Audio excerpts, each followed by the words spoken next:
მიმართვა პრემიერ-მინისტრს ბატონ გიორგი კვირიკაშვილს. მოგესალმებით, პატრიცემბლო გიორგი. იგზავნით სასიცოცხლო მნიშვნელობის გზავნილს, პროექტ დისკრიმინაციიდან რეინტეგრაციამდე. ამ პროექტის მიზანია, რომ დაიძლიოს დისკრიმინაცია.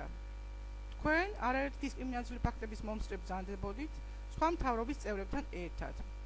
თბილისის საზოგადოება და მსოფლიოს საზოგადოება ცდილობდა 2005-2006 წლებში ჩემი და დედაჩემის ფიზიკურ გადარჩენას, კონკრეტული პოლიტიკური დაჯგუფების უკანონო ზეწოლებისგან. მიუხედავად პირადად ჩემი დისკრიმინაციის ისტორიისა, ეს პროექტი არის სოციალური ხასიათის და მნიშვნელოვანია გამოინახოს სახელმწიფოს მხრიდან კონკრეტული სახსრები ამ ღონისძიების ჩასატარებლად.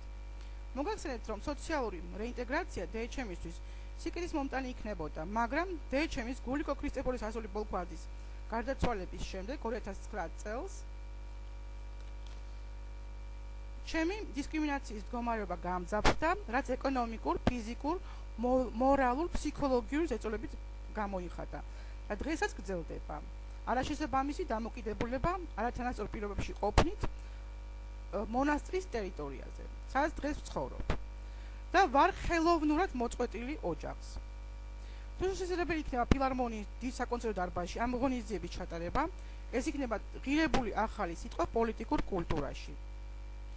ჩემი ოჯახის მეგობრებმა, ოფიციალურმა პირებმა, ჩემი ოჯახის წევრებმა საფრანგეთიდან სრული გამოთქმის ამ პროცესში მიიღო მონაწილეობა.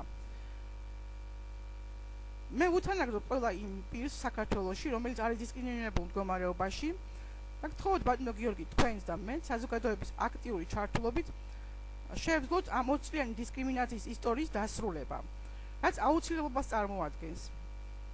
საქართველოში მე ვარ იძულებით გადაადგილებული პირი და მრავალჯერ ნაწამები ჩემს ოფიციალურ ოჯახის წევრებთან ერთად, ჩემს მეგობრებთან ერთად, რაც პოლიტიკურ რეჟიმის ფორმა წარმოქმნა და მეუფლებას არ მაძლევდნენ ოფიციალური სახელის და გვარის დარების. დღეს იმედს ვიტოვებ სახელმწიფოს მხარდაჭერით და კერძო წარმომადგენლობის მხარში დგომით გავმართავთ ერისიონის სახლთან ერთად ღონისძიებას დისკრიმინაციიდან რეინტეგრაციამდე. წინასწარ მადლობას მოგახსენებთ თქვენი ყურადღებისთვის და თქვენი გულწრფელი თანადგომისთვის ელენე დევონ ფარადაშვილი.